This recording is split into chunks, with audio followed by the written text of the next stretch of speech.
La pandilla Brady. Después de la muerte de John Dillingham, una nueva banda de malos que buscaban hacerse un nombre apareció en escena. Durante la última parte del año 1935, Alfred Brady, James Dalloway y Clarence Lee Safer, Jr., formaron una coalición con el propósito de participar en actividades delictivas que más tarde los convertirían en objeto de una de las mayores cacerías humanas en la historia del crimen estadounidense. Las depredaciones de esta banda de desesperados rivalizan con las de los personajes de las novelas más sanguinarias de nuestro tiempo y llegaron a su fin con la muerte de Brady y Safer mientras se resistían al arresto de agentes del FBI y la captura de Dalloway en la ciudad de Bangor, Maine, en Nueva Inglaterra, en octubre de 1937. A esta banda se le atribuye la afirmación de que harían quedar mal a Dillingham. Si lograron o no su propósito declarado es una cuestión discutible, pero es indiscutible que corrieron la misma suerte que los miembros de la banda de Dillingham. Aunque los miembros de esta infame pandilla cometieron alrededor de 150 atracos y robos y al menos uno y posiblemente dos asesinatos en el comparativamente corto periodo de tiempo entre finales de 1935 y abril de 1936, los crímenes cometidos fueron violaciones de las leyes estatales y como tales no estaban dentro de la jurisdicción de investigación del FBI. Sin embargo, el 27 de abril de 1936, la joyería Kay de Lima, Ohio, fue asaltada por segunda vez por Alfred Brady, James Dalloway y Clarence Lee Safer. Se llevaron joyas por un valor aproximado de $8,000. El día del robo, se encontraron varias cajas con las joyas en el mismo lugar donde habían sido desechadas cerca de Geneva, Indiana, lo que, por supuesto, dio pie a la presunción de que las joyas robadas habían sido transportadas desde Ohio, cruzando la frontera estatal hacia Indiana, lo que permitió al FBI intervenir en el caso. 2 semanas después, Brady fue detenido por el Departamento de Policía de Chicago, Illinois, y Dalloway y Safer pocos días después por los departamentos de policía de Chicago e Indianápolis, respectivamente. Fueron detenidos acusados de asesinar a un sargento del Departamento de Policía de Indianápolis. Permanecieron en prisión hasta octubre de 1936. Mientras tanto, agentes especiales habían estado verificando cuidadosamente las actividades anteriores de los miembros de la pandilla en un esfuerzo por determinar si eran responsables de otras violaciones de las leyes federales y obtener todos los hechos relativos a sus actividades para fines procesales. Antecedentes de Brady. Los antecedentes y actividades de esta banda de criminales, según aparecen en los archivos del FBI, reflejan que Alfred James Brady nació cerca de Kentland, Indiana, el 25 de octubre de 1910. Sus primeros años de vida fueron los de un niño de campo promedio y recibió su educación en la escuela primaria de North Salem, Indiana. Su padre falleció cuando él tenía apenas unos años, y Brady y su madre se mudaron posteriormente a Indianápolis, donde la señora Brady se casó con un hombre llamado Biddle. La madre de Brady falleció en diciembre de 1926, cuando Brady tenía 16 años. Su padrastro falleció 2 años después. Se sabe poco de las actividades de Brady en su juventud, pero se sabe que trabajó en una tienda de ropa en Indianápolis y, tras la muerte de su padrastro, trabajó como recadero en un puesto de tamales calientes regentado por un amigo de la familia. Trabajó en ese puesto durante 1931 y 1932. Al dejar este empleo, comenzó a vagar sin rumbo, y las personas con las que se alojaba lo vieron poco durante varios años, hasta el 10 de julio de 1934, cuando fue arrestado bajo el nombre de James Reid, acusado de vagancia.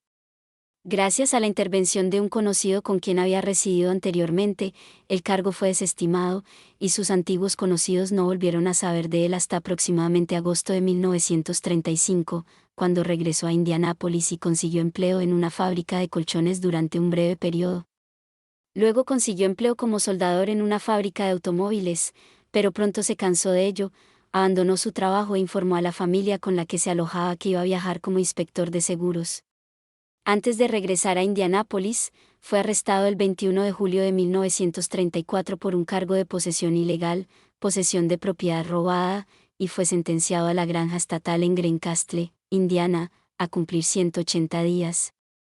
Al salir de esta institución, se dirigió a una granja propiedad de un amigo cerca de Hanover, Indiana, donde la visitó por un corto tiempo y conoció por primera vez a James Dalloway, quien operaba la granja contigua a la que Brady estaba visitando. Durante 1935, Brady aparentemente residió en los alrededores de Indianápolis y visitaba ocasionalmente la granja de su amigo cerca de Hanover. Durante este periodo, Brady informó a sus amigos que había organizado una banda de jóvenes que robaban y desmantelaban automóviles en Indianápolis y asaltaban varias tiendas de comestibles y otros negocios. Dejando a Brady aquí, nos dirigimos a Delaware, quien entra en escena aproximadamente por esta época. Antecedentes de Delaware. Ruel James Delaware nació en Madison, Indiana, el 24 de agosto de 1906 y residió allí, asistiendo a la escuela secundaria hasta que cumplió 11 años. Fue enviado a un reformatorio en Plainfield, Indiana, junto con su hermano George, por robar una tienda de comestibles en Plowanle Point. George Delaware había salido recientemente del reformatorio, y al parecer fue él quien convenció a James para que lo ayudara a robar la tienda. James Delaware permaneció en el reformatorio 16 meses y fue liberado en diciembre de 1918. Luego se reunió con su madre en Cincinnati, Ohio, y posteriormente se mudó a Kentucky. Continuó asistiendo a la escuela y trabajando en una granja durante unos 2 años, terminando la escuela primaria en 1920. Obtuvo empleo en la planta de la National Biscuit Company en Cincinnati y trabajó allí durante los 2 años siguientes. Luego se mudó con otro hermano a Douglas, Arizona, y trabajó en diversos empleos hasta 1924, cuando se mudó a Madison, Indiana, a vivir con su padre. Permaneció allí hasta julio de 1925, regresó a Cincinnati y trabajó para la Standard Service Company hasta la primavera de 1926. Entretanto, en diciembre de 1925, se casó con Anna Moore, de Cincinnati. De esta unión nacieron 2 hijos. En la primavera de 1926, Delaware comenzó a elaborar whisky Monsignor para el abuelo de su esposa, y en noviembre de 1926, él y su hermano George fueron sorprendidos con un cargamento de whisky en Union, Kentucky. Fue encarcelado de inmediato y recibió una condena de 100 días y una multa de $100. Había cumplido 3 semanas de su condena cuando él y su hermano se fugaron y se fueron a Cincinnati. De allí, se dirigieron a Madison, Indiana, consiguieron un automóvil y emprendieron camino a Arizona. Sin embargo, el coche se averió y, en Roswell, Nuevo México, robaron un Ford Coupé de 1926. Posteriormente, fueron detenidos y condenados a entre 1 año y medio y 2 años de prisión en la Penitenciaría Estatal de Nuevo México. Al cumplirse 13 meses, recibieron una condena de 2 años en el Reformatorio Estatal de Kentucky en Frankfort por el delito de agresión con intención de matar. Tras ser liberado de esta institución el 25 de noviembre de 1929, Delaware regresó a Cincinnati, donde realizó trabajos esporádicos durante un breve periodo y luego volvió a elaborar whisky casero en New Richmond, Ohio. En enero de 1931, Delaware y su hermano John se fueron a California. Consiguió un empleo en la Needles Gas and Electric Company, donde trabajó 2 meses y luego en el ferrocarril de Santa Fe hasta junio de 1932. Regresó a Madison, Indiana, donde trabajó parte del tiempo con su padre, ebanista, y parte del tiempo elaborando whisky casero. En el verano de 1933, el negocio del whisky prosperó tanto que dejó de ayudar a su padre y se dedicó por completo a la elaboración de whisky. Con las ganancias de esta empresa, compró una granja cerca de Hanover, donde continuó elaborando whisky hasta 1934. A principios de 1935, conoció a Alfred Brady, quien visitaba la granja contigua operada por Delaware. Delaware declaró posteriormente a los agentes del FBI que, en ese momento, los gobiernos federal y estatal estaban interrumpiendo el suministro de levadura que utilizaba para elaborar whisky, y que Brady, en sus viajes a Hanover, le traía levadura desde Indianápolis. En marzo de 1935, la granja de Delaware fue asaltada y su alambique destruido. Fue juzgado en julio de 1935 en Madison y condenado a 60 días de cárcel y a pagar una multa de $500. Cumplió los 60 días en la granja estatal de Indiana en Greencastle y fue liberado el 8 de septiembre de 1935, regresando a su granja en Hanover. Brady lo visitó allí y le sugirió que se uniera a él en la comisión de robos y atracos. Delaware declaró que se negó en ese momento, pero poco después Brady volvió a aparecer en su granja con un automóvil que había robado en Indianápolis, y juntos robaron un cine en Crothersville, Indiana, el 12 o 14 de octubre de 1935. Daloer declaró que obtuvieron $18 en este robo, de los cuales él recibió $4 como su parte después de deducir los gastos. El sábado por la noche siguiente, ambos hombres se dirigieron a Sellersburg, Indiana, en el automóvil robado y asaltaron una tienda de comestibles, obteniendo $190. Banda Brady formación, octubre de 1935. A finales de octubre de 1935, se formó la banda de Brady. Brady llevó a Clarence Lee Saffer, Jr., quien entonces usaba el nombre de Lee Jackson, a la granja de Daloer, y, trabajando juntos por primera vez, estos tres delincuentes robaron una tienda de comestibles cerca de Indianápolis. Durante un tiempo, los tres se dedicaron a robar tiendas de comestibles, gasolineras y farmacias todos los sábados por la noche, e incluso a veces los domingos. Daloer estimó que habían robado aproximadamente 150 tiendas. Clarence Lee Saffer, Jr., el miembro más joven de la pandilla, nació en Indianápolis, Indiana, en 1916. Sus padres se separaron 2 años después, momento en el que su madre se divorció y Saffer se fue a vivir con sus abuelos en Indianápolis. Posteriormente asistió a la escuela primaria en Ben Davis, Indiana.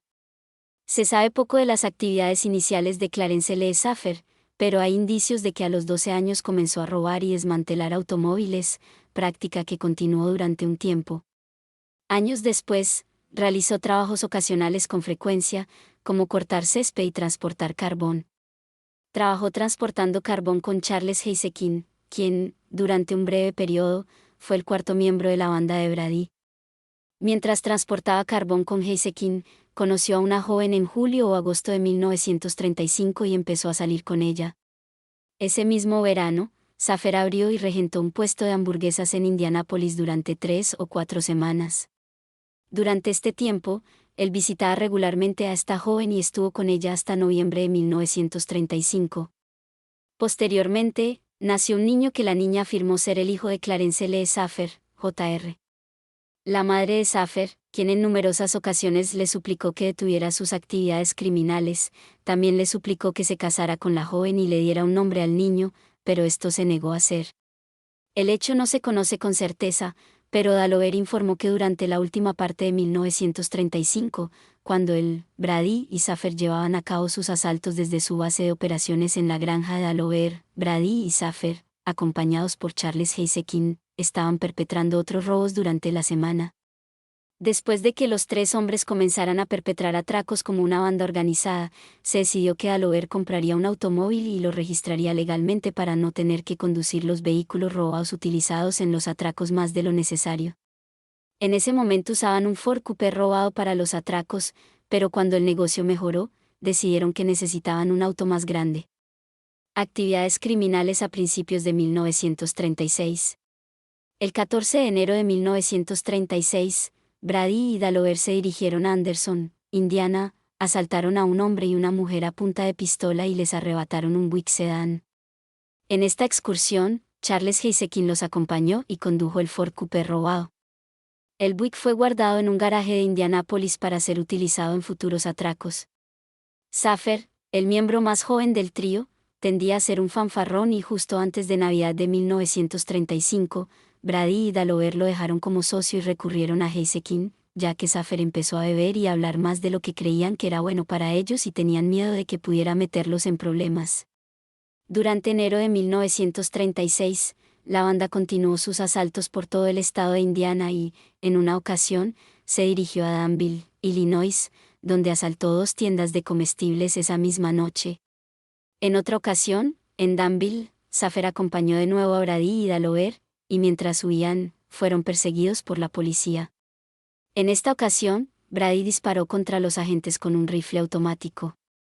También en enero de 1936, cuando, debido al frío y las malas carreteras, Brady tuvo que suspender temporalmente sus robos, organizó un grupo de jóvenes en Indianápolis que robaban coches para él y los llevaban a diversos talleres. Daloer y Brady desmontaban los coches y vendían las piezas a un vendedor. El negocio de autos robados no prosperaba lo suficiente como para satisfacer las necesidades de estos bandidos, quienes decidieron dedicarse a proyectos más ambiciosos. Se celebró una conferencia y se decidió que necesitaban más y mejores armas que las que habían estado usando.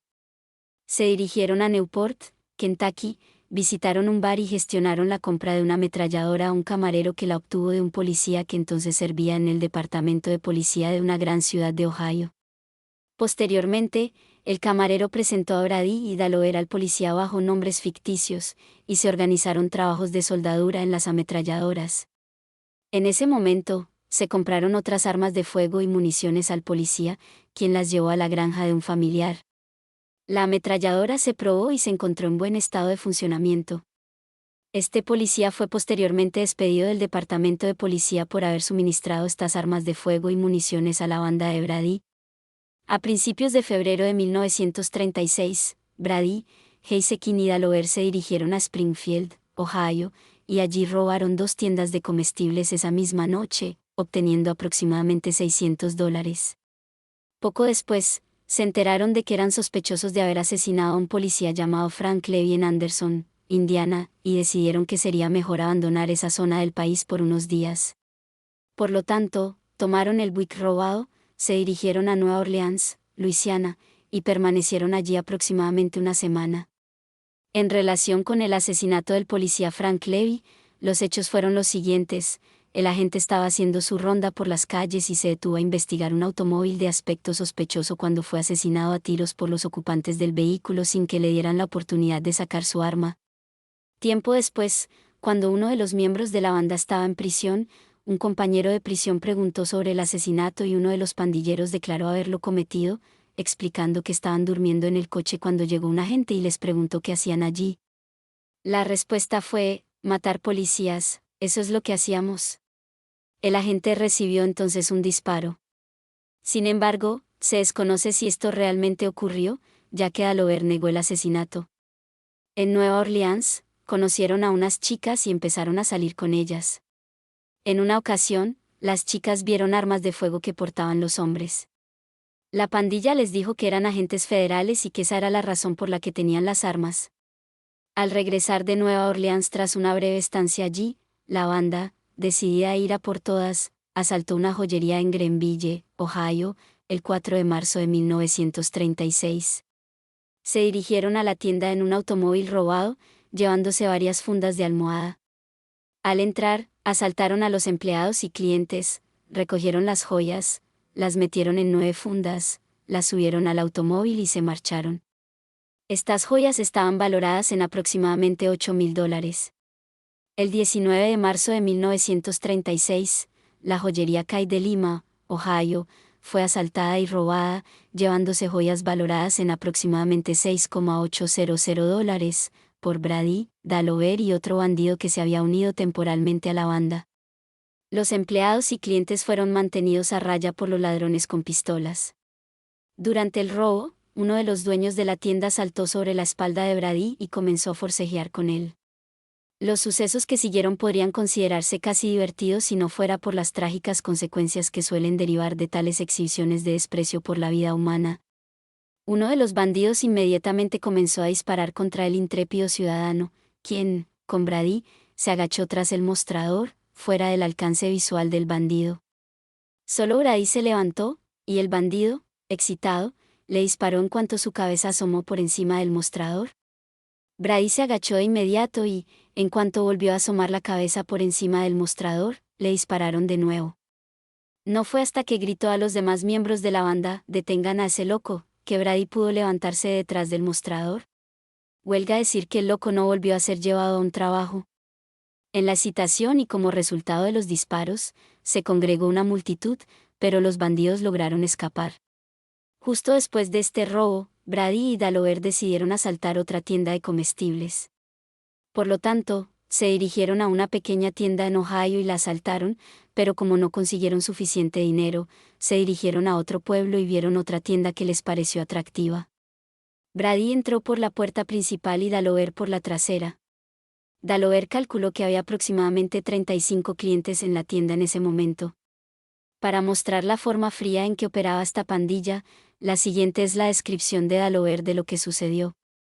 Al entrar por la puerta trasera, calculé que había unos 35 clientes apiñados en la tienda, y mientras me abría paso entre la multitud, oí un disparo.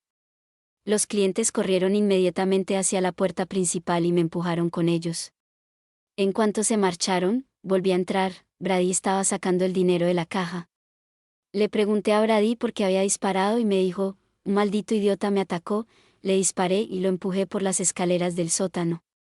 Conseguimos el dinero, salimos por la puerta trasera y nos subimos al coche, pero como había mucha gente, tuvimos que dar la vuelta en medio de la calle y salir del pueblo.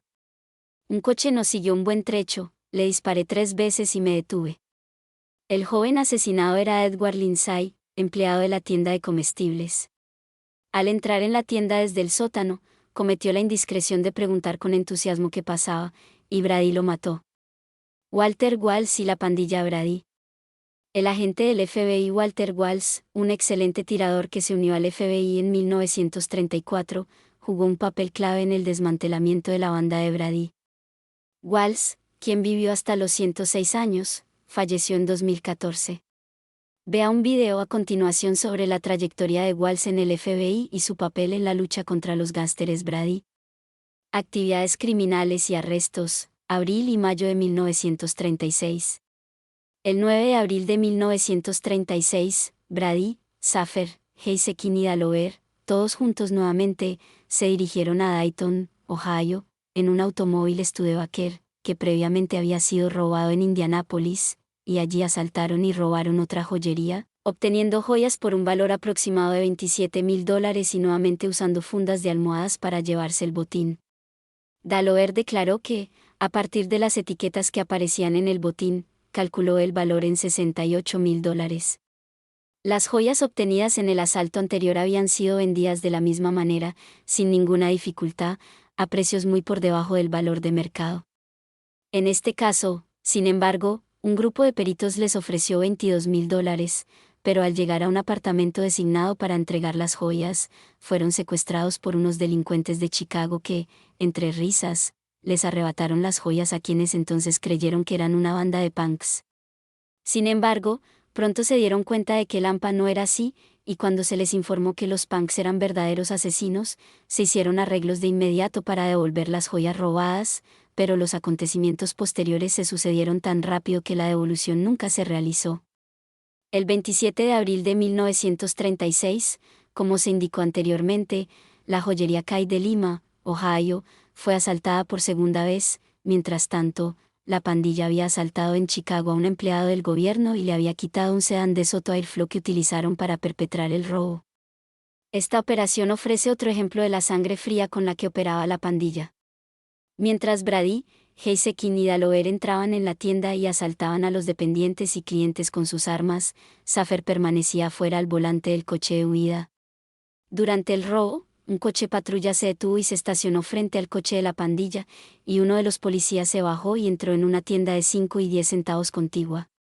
Dalover, al salir de la joyería con 4 fundas de almohada llenas de joyas, vio la patrulla, pero siguió su camino y sacó su rifle automático de la parte trasera de la patrulla. Brady salió entonces de la joyería, colocó las joyas que había sacado en el asiento trasero del coche, se acercó a la patrulla y atacó al policía con un revólver. Dalover, acercándose por el otro lado, apuntó con su rifle al policía y le quitó la pistola. Mientras esto sucedía, el otro oficial salió de la tienda de 5 y 10 centavos y comenzó a disparar contra Brady y Dalover, quienes respondieron al fuego. En ese momento, Heisekin salió corriendo de la joyería entre los oficiales y miembros de su propia pandilla, y el oficial que había estado en la tienda le disparó en la pierna. El oficial regresó a la tienda para recargar su arma. Heisekin fue ayudado a subir al coche patrulla, mientras Brady regresaba a la joyería para recoger el resto de las joyas, que habían sido guardadas en una funda de almohada cerca de la puerta. Brady salió entonces y la pandilla se alejó, perseguida por el coche patrulla ocupado por los patrulleros Jess Ford y Edward Sesbaney del Departamento de Policía de Lima, Ohio. Durante la persecución, el coche patrulla quedó destrozado y el patrullero Sbaney resultó gravemente herido.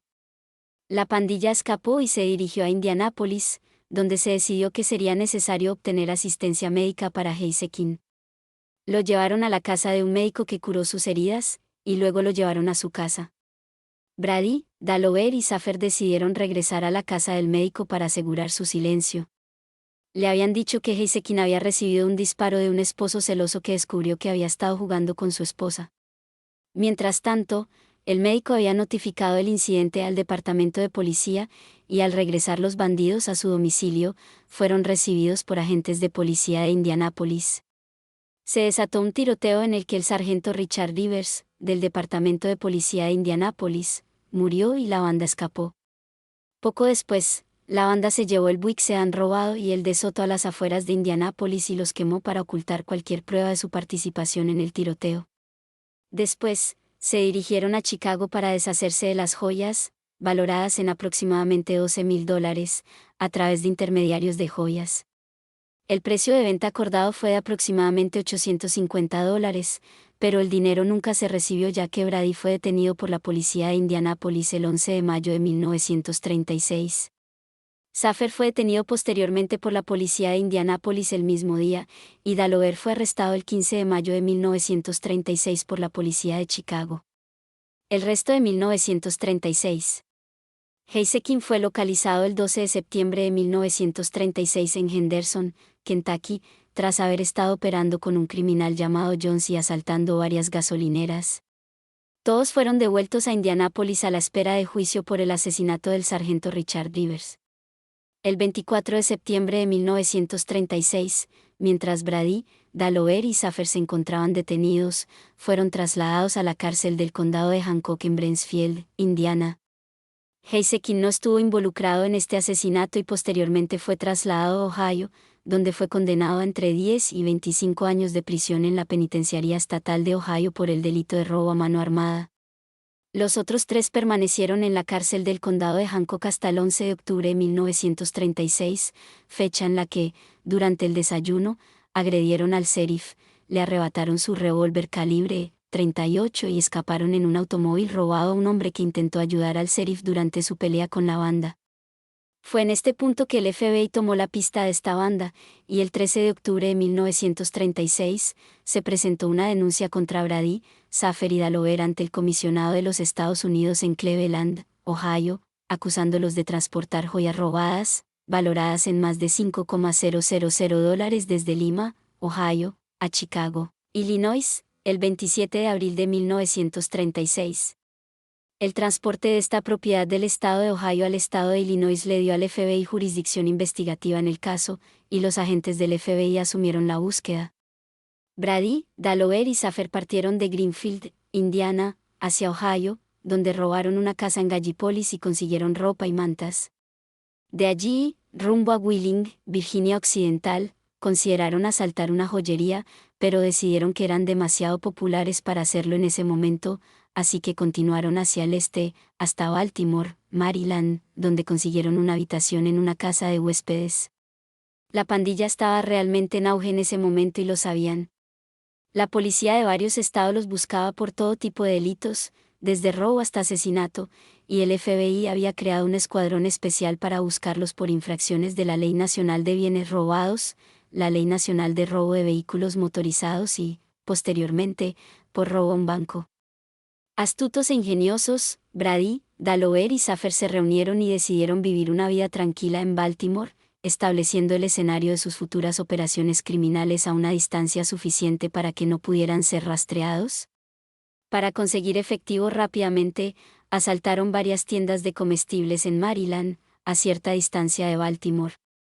En noviembre de 1936, localizaron un Buick Sedan de 1937 conducido por un hombre y, al decidir que era el auto que buscaban, lo siguieron hasta un punto en las afueras de la ciudad donde asaltaron al hombre, lo obligaron a él y a su compañera a bajar del auto y se lo llevaron. Luego lo colocaron en un garaje alquilado para tal fin, donde estaría disponible para sus operaciones criminales. Brady en ese momento usaba el nombre de Edward Maxwell, Dalover, el de Herbert Swartz, y Saffer, el de George Riley. A mediados de octubre, los 3 hombres empezaron a comer en un restaurante de Baltimore donde Minnie Raimondo, de 18 años, trabajaba de camarera. Saffer, que entonces usaba el nombre de Riley, se hizo amigo de Minnie y empezó a acompañarla a casa después del trabajo. Le contó que era banista de Bangor, Maine, y que estaba de vacaciones en Baltimore. Además, le contó que Swartz y Maxwell, en realidad Dalover y Brady, eran dueños de una fábrica de muebles en Men de la que obtenían buenos ingresos y que debían viajar a Men cada pocas semanas para atender su negocio. Poco después de que Safer empezara a salir con Minnie, ella lo invitó a él y a sus dos acompañantes a casa de su madre a una cena italiana. Por aquel entonces, Dalover conoció a la hermana de Minnie, Mary, de 20 años. Safer y Dalover salieron regularmente con las dos hermanas durante unas 2 semanas, tiempo durante el cual decidieron casarse. Mientras tanto, necesitados de más dinero, la banda decidió robar el banco estatal en North Madison, Indiana, y el 22 de noviembre de 1936, salieron de Baltimore en el Buick robado y se dirigieron a North Madison. Allí, se dedicaron a robar las calles y, el 23 de noviembre de 1936, poco después del mediodía, Brady y Dalover entraron en el banco, dejando a Safer al volante del coche de huida, y lo asaltaron a punta de pistola, obteniendo aproximadamente $1,630. Antes del robo, habían robado unas placas de Indiana que usaron en el automóvil robado para facilitar su huida tras el robo. También se menciona que, antes de salir de Baltimore, habían comprado rifles de largo alcance y munición para usar en caso de ser perseguidos por la policía. Después de regresar a Baltimore, reanudaron su amistad con las chicas Raimondo y el 28 de noviembre de 1936, Dalover, que ya tenía esposa y 2 hijos pequeños, decidió casar a Mary y Safer con Minnie. El 30 de noviembre de 1936, estos 4, acompañados por Brady y una tercera hermana Raimondo, se dirigieron a Elkton, Maryland, donde se realizó una doble ceremonia. Brady y Josephine, la tercera hermana Raimondo, fueron testigos. De regreso a Baltimore, Dalover y Safer se mudaron con las hermanas Raimondo a casa de su madre, mientras que Brady alquiló una habitación en otra parte de la ciudad. Sin embargo, la casa en la que vivían resultó demasiado pequeña para su comodidad, y después de una semana o 10 días, los 4 alquilaron una casa en el número 3632 de Roberts Place, Baltimore, y se mudaron allí. Dalover y Safer construyeron un taller en el sótano de la casa, que mantenían siempre cerrado. Brady se reunía con ellos prácticamente a diario, y los 3 pasaban mucho tiempo allí. Más tarde se supo que habían estado fabricando cargadores adicionales y mejoras mecánicas para las diversas armas que usaban en ese momento.